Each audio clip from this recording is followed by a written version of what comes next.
Okay, so looking at some simple cases of solving cubic equations.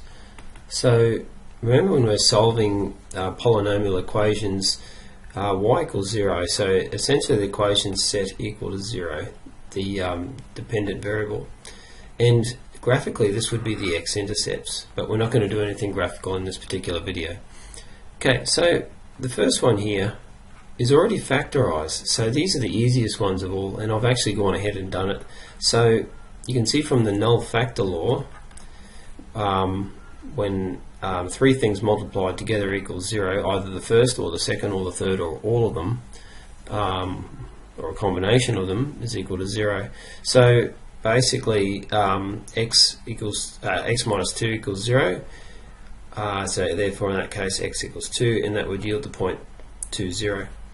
X plus 1 equals 0, so x would be equal to negative 1, yielding negative 1, 0, and same with x plus 3, x equals negative 3, yielding that point. So that would have 3 x-intercepts, or it has 3 solutions. So moving on to something a little bit more substantial, we have two final examples here below. It always pays to take a closer look, and looking at that, there's no constant term. We can actually take a factor of x outside of everything. That's the common factor. So we would have x outside of 2x squared minus x minus 1. That equals 0.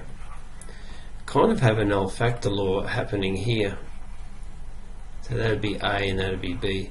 However, the quadratic needs some more work first. So we have that equals x. Now the quadratic, we want two numbers that multiply together to be negative 2 and add together to be negative 1. How about negative 2 and positive 1?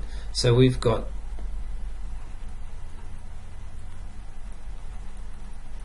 this. If we use the method of decomposition of the middle term, you might not need to put in that step by now. It's up to you. And we've got 2x outside of x minus 1, and then we want another x minus 1 here, and we just need, well, I've just noticed that it should have been a plus sign there. There we go, because it was minus 2 plus 1 with the two numbers. So apologies. So then we've got a plus here, and we just want 1 outside of x minus 1. That all equals 0. I've got one more set of big brackets to close there. So we have x minus 1, 2x plus 1 equals 0, and then we apply the null factor law. So that would mean that x equals 0, x minus 1 equals 0, so x equals 1,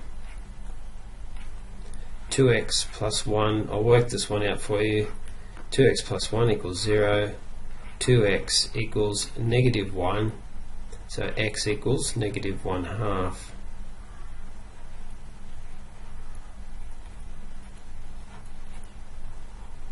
So we've got 3 solutions, or 3 x-intercepts. This final one too, we can take a factor of x outside. I'm going to try some square brackets this time. And you see we've got inside here something familiar. We've got a quadratic again. You could use the quadratic formula on that. You won't be able to factorize it, I don't think, but you've got the option of completing the square as well. So we've got x squared plus 2x, and if we change that there to a plus 1 through this process of completing the square, we need to subtract 11 off. So now I realise I need some brackets here. I've added one, so I've got to take 11 off. There we go.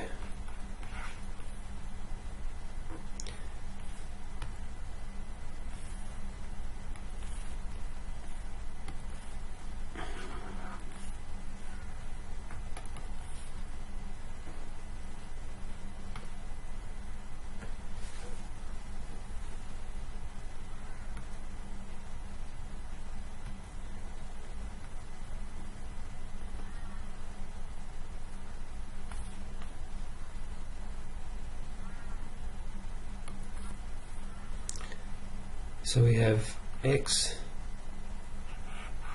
So we have x plus 1 all squared there. So the square has been completed. Minus 11 equals 0. And I've quickly finished that off. So either x equals 0, which is one solution there, and the other one's a bit more complicated because that's the two parts there of the null factor law. The first bit's obvious, x equals 0. The second bit, all of that there equals 0 as well. So you need to solve the equation here, and you can see the steps there. So the final answer, there's two other answers there. So we've got x equals plus or minus square root 11 minus 1. So that's actually two solutions in one there, plus that solution there, that's three solutions.